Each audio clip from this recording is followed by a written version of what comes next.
அன்புடன் பேச அழைக்கின்றோம். அவருக்கு சிறப்பு செய்ய திரு ஆனந்த்ராஜ் அவர்களை அன்புடன் அழைக்கின்றேன். வருகிறோம்.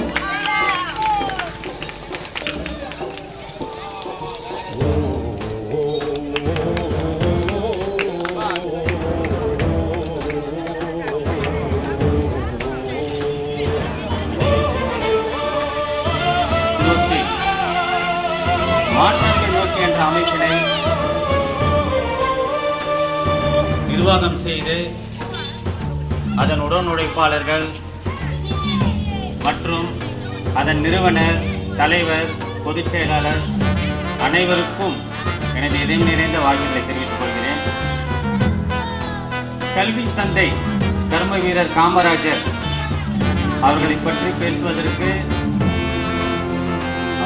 அனைவருக்கும் நன்றாக தெரியும். புதிதாக ஒன்றும் ஏனென்றால் எனக்கு எல்லா லெசன்லையும் அவரை பற்றி இருக்கு. இதை மட்டும் நம்ம சொல்லிக்கொள்ள கடமைப்பட்டிருக்கிறோம். ஒரு சமூகத்திற்கு மட்டும் கல்வி என்ற நிலைப்பாடு இருந்த நிலையில் அதை கான்ஸ்டிடியூஷன் பாபா சாஹேப் அம்பேத்கர் அவர்கள் அதை கான்ஸ்டிடியூஷன் மூலமாக அனைவருக்கும் கல்வி என்ற நிலையை உண்டு செய்தார். அதனை தமிழகத்தில் பாபா சாஹேப் அவர்கள் ஒரு கான்ஸ்டிடியூஷன் உருவாக்கக்கூடிய மாமேதை. ஆனால் தமிழகத்தில் 3ஆம் வகுப்பு வரை படித்த கர்ம வீரர் காமராஜர் அவர்கள் அந்த கான்ஸ்டிடியூஷன் மூலமாக இந்த தமிழக மக்களுக்கு என்ற நோக்கத்தில் ஒவ்வொரு பட்டி தொட்டி மக்களுக்கும் கல்வி வேண்டும் என்ற ஒரு நிலைப்பாடை கொண்டதுதான் மிகவும் சிறப்பு வாய்ந்தது. அதற்கு நாம் பெருமைப்பட வேண்டும். மேலும் முன்னதாக இந்த மாற்றத்தை நோக்கி என்ற அமைப்பு கர்ம வீரர் காமராஜர் அவர்களுக்கு பிறந்த நாளை உள்ளது என்று பெருமை கொள்ள வேண்டும். ஏனென்றால் இந்த காலகட்டத்தில் ஒரு 25 வருஷத்துக்கு முன்னாடி பார்த்தீங்கன்னாக்கா நிகழ்ச்சியும் ஒரு கிராமத்தில் ஒரு தெருவில் இளைஞர்கள் ஒன்றிணைந்து செய்து கொண்டிருப்பார்கள். குறைந்து விட்டது.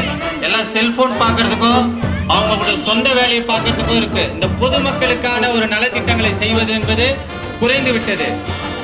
அது ரொம்ப பார்த்தீங்கன்னாக்கா நாளடைவில் ஒரு காலத்தில் பார்த்தீங்கன்னா பொங்கல், விநாயகர் சதுர்த்தி, கொடியேற்று விழா கூட இன்னைக்கு குறைந்து விட்டது.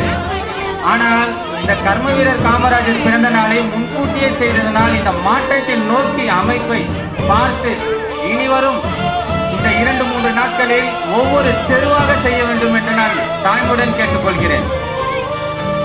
அது மட்டுமல்லாமல் மாற்றம் தேவை. நானும் பலமுறை நம்ம பிரசாத் நிறுவன தலைவர் நம்மளுடைய பிரசாத் கிட்ட நான் கேட்பேன், மாற்றத்தை நோக்கி என்ற ஒரு அமைப்பை எடுத்திருக்கிறீங்க, சிறப்பாக இருக்குது. உண்மையிலேயே சொல்ல போனா இதை குறுகிய காலத்தில் குறுகிய வருடத்திற்குள்ள இந்த மாற்றத்தை நோக்கிய அமைப்பை சிறப்பாக கொண்டு வந்திருக்கிறார். மாற்றம் தேவை. என்ன மாற்றம் தேவை? கல்வியில் மாற்றம் தேவை, பொதுமக்களுக்கு மாற்றம் தேவை, போதைப் பொருளிலிருந்து மாற்றம் தேவை, வீடு வீடாக இன்று மாற்றம் தேவை என்று ஒரு பிரச்சாரம் தேவை. ஆகவே இந்த மாற்றம் தேவை எனது அமைப்பை இன்னும் மிகவும் வீர்கொண்டு வாழ்த்தி இன்னும் போர்கொண்டு செயல்பட வேண்டும். நீங்கள் இன்னும் அரசியல் அமைப்பில் இடம்பெற வேண்டும் என்று வாழ்த்து கூறி விடைபெறுகிறேன். நன்றி, வணக்கம்.